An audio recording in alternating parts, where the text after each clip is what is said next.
D'accord, donc la première est probablement la question la plus évidente dans l'ensemble de cette formation. Qu'est-ce que JavaScript? Allons prendre une chose hors du chemin tout de suite.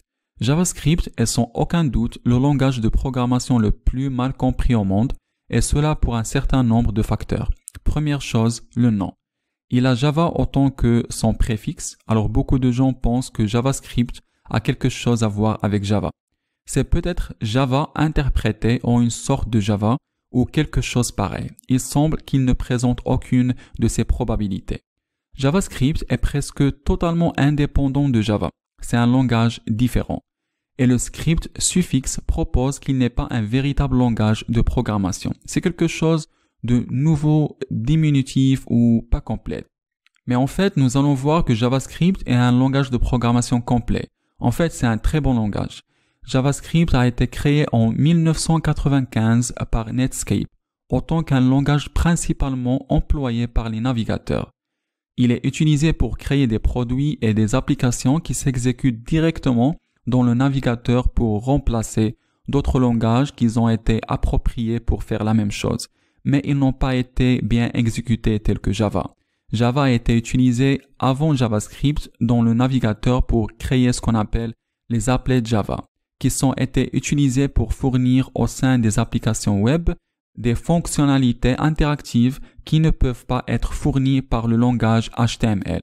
Mais les applets Java ont été plus longs et il avait aussi besoin d'un plugin pour être en mesure d'exécuter ce langage puisque c'était pas ce qu'il a été conçu pour originalement. Alors, JavaScript a été créé de sorte qu'il remplace cela et être ce langage qui était destiné spécifiquement à être utilisé sur le web. JavaScript crée de l'interactivité. Cela signifie que à n'importe quel moment vous cliquez, glissez ou passez la souris au-dessus d'un élément, généralement parlant, cela va impliquer JavaScript en quelque sorte.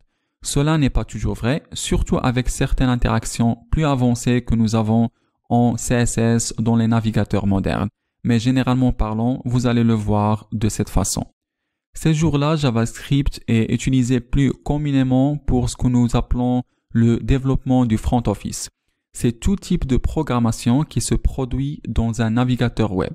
Lorsque nous parlons de front office, c'est quelque chose qui se passe en Chrome, Internet Explorer, Safari ou d'autres navigateurs. Mais de plus en plus, vous verrez JavaScript utilisé en développement back-office ainsi, par des technologies comme Node.js. Alors, JavaScript peut être utilisé pour presque tout sur le web. Tout type de programmation que vous avez besoin de faire sur le web. JavaScript est votre meilleur ami. Quelles sont donc les certaines choses que nous pouvons créer avec JavaScript? Eh bien, nous pouvons créer quelque chose d'aussi simple que les interactions ou les petites améliorations comme le défilement infini. Prenons l'exemple de Facebook. Si vous avez déjà utilisé quelque chose comme Facebook ou Twitter, quand vous faites défiler vers le bas, le contenu se charge dynamiquement selon à quel point vous êtes en bas dans la page. Le contenu se charge continuellement lorsque vous atteignez le fond. Cela est le défilement infini.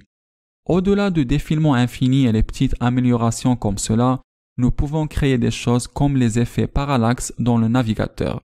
Nous pouvons créer des jeux qui s'exécutent dans le navigateur sans un plugin. Nous pouvons dessiner en 2D et nous pouvons faire des jeux en 3D.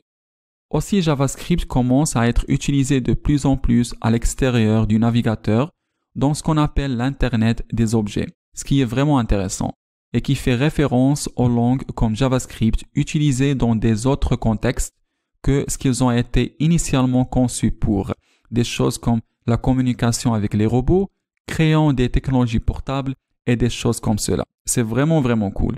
Nous pouvons faire beaucoup de choses différentes à l'aide de JavaScript. Il a été aussi utilisé pour créer des applications entières à partir de la base. Un exemple de ceci est une application YouTube pour PlayStation. Il a été construit avec une bibliothèque JavaScript appelée AngularJS. Jetons donc un coup d'œil à certains exemples précis des choses qui ont été créées avec JavaScript. Nous avons cette démo ici, Samsung Racer, qui est un exemple de 3D qui s'exécute dans le navigateur. Cela a été créé à l'aide d'une librairie appelée 3.js, qui vous permet de créer des scènes 3D dans un navigateur web comme ce genre ici. sans l'aide d'un plugin ou quelque chose comme ça, ce qui est vraiment vraiment cool. Un autre exemple qui a aussi été construit avec la librairie 3.js est ce petit simulateur ici. C'est un exemple de type CAD où quelqu'un a créé une maquette d'un appartement, mais nous pouvons utiliser notre souris pour jeter un coup d'œil, faire un petit tour et contrôler la caméra. Et en plus de ça, nous pouvons utiliser nos clés ici et de se déplacer et de jeter un coup d'œil aussi bien. Comme vous pouvez le voir, c'est une application 3D dans le navigateur. Vous pouvez envoyer ça à votre client et il pourra jeter un coup d'œil sur votre maquette et obtenir une meilleure idée de ce que vous êtes en train de créer ou de ce que vous concevez pour eux, ce qui est aussi très très cool. Un autre exemple est avec un contrôleur de mouvement. C'est ce qu'on appelle Leap Motion, ce qui est un contrôleur de mouvement qui est contrôlé en utilisant vos mains. Vous pouvez voir qu'il utilise sa main dans cette démo ici pour manipuler ou contrôler la scène, du genre déplacer la caméra. Et dans juste une seconde ici, il va commencer à utiliser ses mains pour interagir encore avec ça. Vous pouvez utiliser JavaScript pour créer tous ces types d'interactions. Donc, il y a beaucoup de choses différentes que nous sommes en mesure de faire à l'aide de JavaScript, même au-delà du navigateur.